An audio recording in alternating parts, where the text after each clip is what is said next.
Hello everyone, I am Achal Srivastav. Today I am going to teach you motion topic which is related to class 9th. Physics का पहला chapter है class 9th का motion topic. तो इसके बारे में हम बेसिकली ये 3 टॉपिक्स आज के वीडियो में कवर करेंगे. धीरे धीरे छोटे छोटे सेगमेंट्स में ये चैप्टर पढ़ाया जाएगा, जिसमें आज 3 टॉपिक्स पढ़ा रहे हैं. सब टॉपिक्स हैं व्हाट इज़ मोशन, मोशन क्या होता है, उसके टाइप्स क्या है और डिस्टेंस और डिस्प्लेसमेंट क्या होते हैं. इन तीनों को अच्छे से एक्सप्लेन करना. इन 3 बेसिक पॉइंट्स को ही एक्सप्लेन किया जाएगा इस वीडियो में. तो काइंडली ध्यान दीजिए कि मोशन क्या होता है, किसी चीज़ की गति करना क्या होता है. कि जब कोई भी चीज़ मूवमेंट में है, कोई भी चीज़ चल रही है या हमारा हाथ ही मूव कर रहा है, मेरे मुंह से हम कुछ वर्ड्स निकाल रहे हैं, वो मूव कर रहे हैं. आफ्टर ऑल आप नहीं भी देखते हो कुछ कुछ चीज़ें जैसे वुड है या आपके मेटल्स हैं, वो भी एक स्मॉल रेंज में मूवमेंट करते हैं. जब उन्हें गर्म किया जाता है तो उनके भी मॉलिक्यूल्स और एटम्स में मूवमेंट होता है. हम बोल रहे हैं तो हमारी जो वॉइस है उसमें भी हमारे गले में तो आपका वो पता चल रहा है कि आपकी जीभ हिल रही है या गले के टंग वोकल कॉर्ड हिल रहे हैं, लेकिन हमारी जो साउंड जहाँ से प्रोड्यूस हो रही है वो हवा के पार्टिकल्स भी वाइब्रेशन में जाते हैं, ये आपको दिखाई नहीं देता. तो अब आप क्योंकि ये मोशन तो सब 6th-7th के भी बच्चे जान जाएंगे कि मूवमेंट करना that is called motion. But कहाँ पर जहाँ आप समझ नहीं पा रहे हो, जैसे मैंने अभी बताया, जब हम बोलते हैं तो वो हवा के पार्टिकल्स का भी मूवमेंट होता है. जब मेटल को गर्म करते हैं, आपके पेरेंट्स कोई कढ़ाई को चढ़ाता है या तवे को चढ़ाता है तो उसके पार्टिकल्स भी मूव करते हैं, तभी वो चीज़ हॉटनेस पे आती है, तभी वो चीज़ गर्म होती है. या गर्म हो या ठंडा हो, पानी हो या सॉलिड हो, कोई भी चीज़ के पार्टिकल्स मूव करते हैं, आपको दिखे या ना दिखें, लेकिन वो मूवमेंट होता है. और इसी मूवमेंट को हम पढ़ने जा रहे हैं व्हाट इज़ मोशन. तो मोशन आप रिलेटिवली भी अगर देखोगे, मोशन क्या क्या चीज़ें हो रही हैं. जैसे आपको लगेगा जब आप ट्रेन में चलते हो, कभी जाते हो, मूव करते हो, तो आपके चैप्टर्स में भी इसी तरह एक्सप्लेन है कि आपके घर हैं और पेड़ हैं, वो सब आपको मूवमेंट करते हुए दिखेंगे. बल्कि मूव तो आप कर रहे हैं, घर और पेड़ तो चल नहीं सकते ना. तो आपको क्या दिखेगा, आपको लगेगा कि वो घर पीछे छूट गया, वो पेड़ पीछे छूट गए, खेत पीछे छूट गए. तो ये सब इल्यूज़न आता है जब एक बॉडी मूव कर रही है और दूसरी बॉडी स्टेशनरी है. तो मूवमेंट वाली बॉडी को लगता है कि बाहर की चीज़ें मूव कर रही हैं, बल्कि वो खुद स्टेशनरी फील कर रहा है, बट वो बल्कि मूव कर रहा है और बाहर की चीज़ें स्टेशनरी हैं. I think it is clear.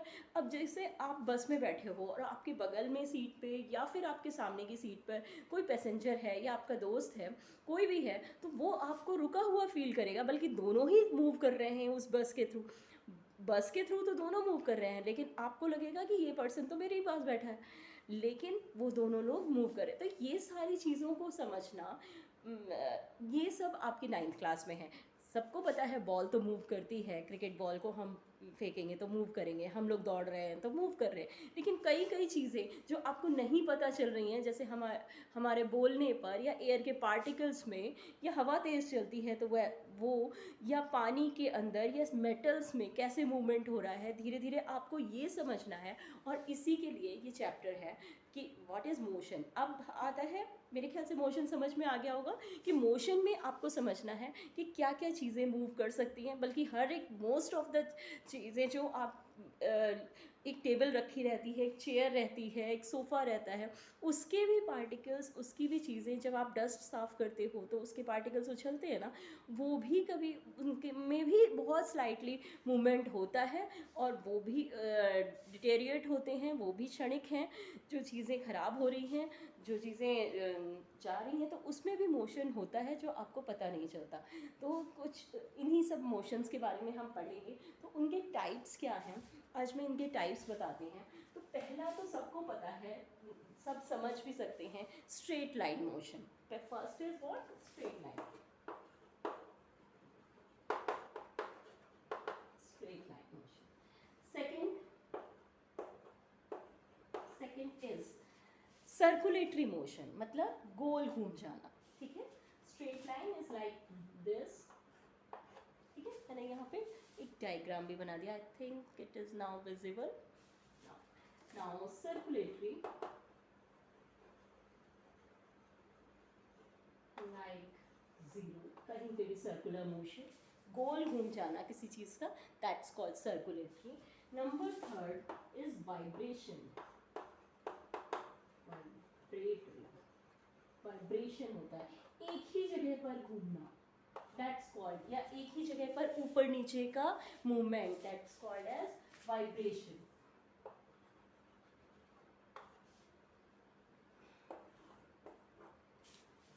अब नाउ एक सो वाइब्रेटरी के बाद आता है रोटेशन. रोटेशन मतलब अपनी ही जगह पर सर्कुलर. सर्कुलेटरी और रोटेटरी में क्या अंतर है? Rotatory is a motion type and circulatory and rotation is a मतलब किसी ऑब्जेक्ट ने रोटेट किया, मीन्स एक प्रोनाउन, एक वर्ब है और एक प्रोनाउन है. तो रोटेशन इज अ जो अपनी ही सर्कल, जैसे मैं अगर खड़ी हूँ और उसी जगह पे मैं घूम जाऊँ तो उसे कहते हैं रोटेशन. एंड सर्कुलेटरी जब मैं एक चक्कर लगा करके आके फिर इस जगह पे आ जाऊँ, और जब मैंने चक्कर ही नहीं लगाया, मैं अपनी ही पाथ पे ऐसे ही घूम गई, तो उसे रोटेशन कहते हैं. और सर्कुलेटरी मतलब मैंने एक समथिंग रेडियस पर ही चारों तरफ उस पर घूमा, तो उसे कहते हैं सर्कुलेटरी. तो ये दोनों में डिफरेंस है. तो रोटेशन एक पॉइंट पर ही घूम जाना, दैट्स कॉल्ड एज रोटेशन. ठीक है. वाइब्रेशन जब वो वाइब्रेट करे ऊपर नीचे, कोई भी पार्टिकल्स, कोई भी, ज़्यादातर पार्टिकल्स में जो स्टेशनरी पार्टिकल्स होते हैं, जो रुके हुए पार्टिकल्स होते हैं, उसमें वाइब्रेटरी होता है. सर्कुलेटरी मतलब एक सर्कुलर में घूमना, और स्ट्रेट लाइन मीन्स एक सीधी लाइन में जाना. तो चार तरह के आप मोशंस को यहाँ पर समझेंगे इस चैप्टर में. Now the main topic is what is distance and what is displacement. Distance, जैसा तो मैं ये बता रही थी, अगर आप ए ऑब्जेक्ट पर हैं और आपने बी पर गए, बी से फिर सी पर आए, तो आपका डिस्टेंस होगा, let's suppose this distance, this metre is 10 metre. ठीक है. और ये था आपका 4 मीटर. ठीक है. तो आप पहले 10 मीटर बी तक गए और फिर बी से सी तक गए 4 मीटर, तो आपका डिस्टेंस कितना हो जाएगा? डिस्टेंस आपने टोटल कितना चला या कितना मूवमेंट किया? 10 plus 4 metre, that's called 14 metre. पहले आप 10 मीटर तक गए, फिर आप 4 मीटर वापस लौटे, तो आपका डिस्टेंस हो जाएगा, आपने चला कितना? 14 मीटर. बट डिस्प्लेसमेंट, क्योंकि आप तो 10 से लेके फिर लौट रहे थे ना, आपने कुछ सामान लिए लौट रहे थे, यहाँ पर आपको आपका फ्रेंड मिल गया, फिर दोनों ने एक साथ मूवमेंट शुरू करा, तो आपने डिस्प्लेसमेंट कितना हुआ? आप यहाँ से चलना शुरू करे थे और सी पर आए, तो मिनिमम मतलब आपका शॉर्टेस्ट डिस्टेंस क्या हुआ? That's called your displacement. तो डिस्प्लेसमेंट इज 10 में से 4 कम हो गए, मीन्स आपका दिस पोर्शन इज 6 मीटर जो बचा, तो आपका डिस्प्लेसमेंट क्या हो जाएगा? अभी मैं फिर से एक्सप्लेन करूंगी. That's called as 6 metre. मतलब 10 और 4 दोनों जितने आपके फुट चल रहे हैं, आपका कदम जितने भी चल रहे हैं, वो आपका होता है डिस्टेंस. और जो शॉर्टेस्ट डिस्टेंस आपने चली, आपने कवर की, दैट्स कॉल्ड इज डिस्प्लेसमेंट. अगर कोई एक सर्कुलर पाथ में मूव कर रहा है, एक पार्क में किसी ने साइकिल चलाई या फिर कहीं से भी, और वो इसी पोजीशन पे था और फिर एक चक्कर लगाने के बाद फिर से इसी पोजीशन पे आ गया, तो उसका डिस्टेंस तो इसकी एरिया के अकॉर्डिंगली हो जाएगा, लेकिन डिस्प्लेसमेंट क्या होगा? ज़ीरो, क्योंकि वो फिर से अपनी इनिशियल पोजीशन पर आ गया.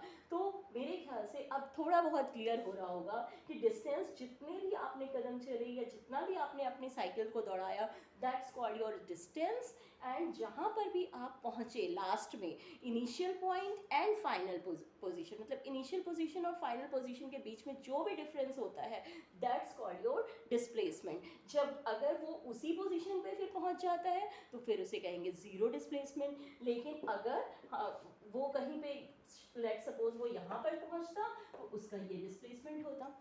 ठीक है. मेरे ख्याल से अब थोड़ा बहुत क्लियर हो गया होगा. नहीं समझ में आया तो मुझे कमेंट पे ज़रूर बताइएगा, और फिर मैं इसको अच्छे से एक्सप्लेन करूँगी.